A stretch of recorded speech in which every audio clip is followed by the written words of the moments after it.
तर आपण आज बघणार आहोत रोहिणी पारादे.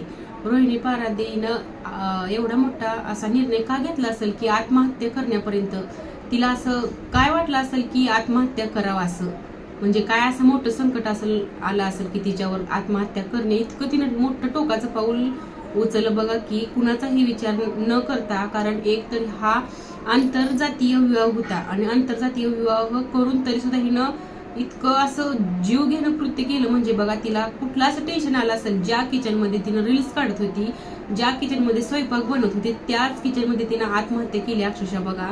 आणि निलेश पारादे आणि रोहिणी पारादे या दोघांचं अतिशय एकमेकावर खूप असं प्रेम होतं आणि ती थोडे दिवस पुण्यात पण राहिली. पुण्यातनं पुन्हा इकडे गावाकडे आली. ब्रह्मपुरी या गावात त्यांनी ग्रामपंचायत हॉटेल उघडलं, तिथं रील्स बनवल्या.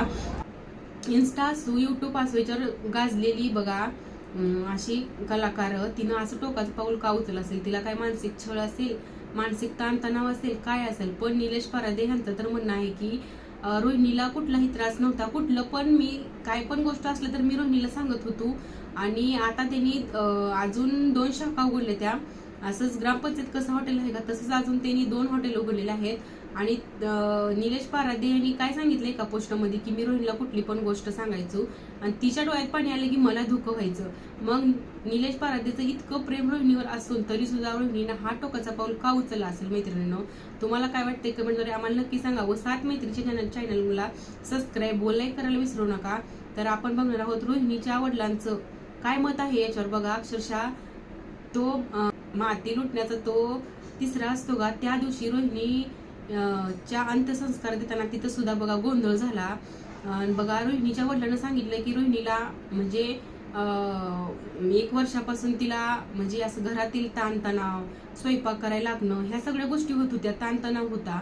मग निलेश पारादे यांची पोस्ट एक त्यांनी व्हायरल केलेली आहे की रोहिणीला मी कुठली पण गोष्ट सांगत होतो, आम्ही आताच 2 शाखाचं ओपनिंग करायला आमचं चालू आहे आणि म्हणजे सगळी गोष्ट तर मी तिला सांगत होतो असं निलेश पारादे यांचं म्हणणं आहे. आणि ज्या वेळेस हे दोघांचं भांडण झालं आणि रोहिणी आत निघून गेली बघा, त्यावेळेस निलेश पारादे बाहेरच होता. पण ज्यावेळेस निलेशला कळलं की रोहिणी बाहेर नाही, त्यावेळेस निलेश पारादे ह्यांनी रोहिणी बराच वेळ नाही म्हटल्यानंतर आज जाऊन बघितलं डोकावून, तर त्याला असं कृत्य दिसलं की भयानक होतं. त्यांनी आजूबाजूच्या लोकांना बोलवलं, पटकन रोहिणीला हॉस्पिटलमध्ये नेलं, पण तोपर्यंत डॉक्टरने तिला असं मेलेली आहे घोषित केलं. त्यानंतर बघा असं सगळीकडे खळबळ उडाली आणि निलेश पारादे यांच्या पण पायाखालची जमीन हादरली. पण रोहिणीच्या वडिलांनं असा गुन्हा दाखल केलाय की निलेश पुढं तिला मानसिक त्रास होत होता. बघा मैत्रिणींनो, तुम्हाला काय वाटते की रोहिणीचा हा निर्णय चुकीचा आहे की बरोबर आहे?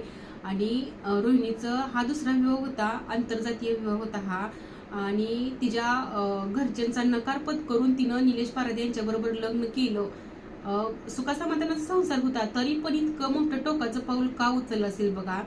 प्रेम तर होतं, सुखी संसार पण होता, चांगलं रील्स पण काढत होती, त्या प्रत्येक रील्स मध्ये तिनं खुश आनंदात दिसत होती. तरी पण ह्या मागचं रहस्य काय असेल, तुम्हाला काय वाटते आम्हाला कमेंटद्वारे नक्की सांगा बघा.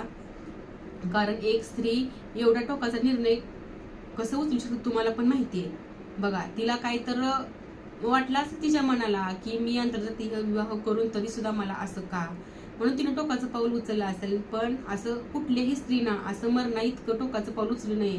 प्रत्येक गोष्टीवर सोल्युशन असते. त्या प्रत्येक गोष्टीवर जर आपण प्रत्येक गोष्ट जर आपण कुणाबरोबर शेअर केली तर ती प्रॉब्लेम सॉल्व्ह होऊ शकतोय. पण रोहिणीनं पण असंच तिच्या मागचं म्हणजे काय दुःख होतं पडद्याआडचं तिनं कुणाबरोबर शेअर करायला पाहिजे होतं मैत्रिणीनं. बघा तुम्हाला आमचा हा व्हिडिओ कसा वाटतो कमेंटद्वारे नक्की सांगा. व आमच्या व्हिडिओला एक लाईक व सबस्क्राईब करायला विसरू नका. चल पुढील व्हिडिओमध्ये भेटूया. चला बाय बाय.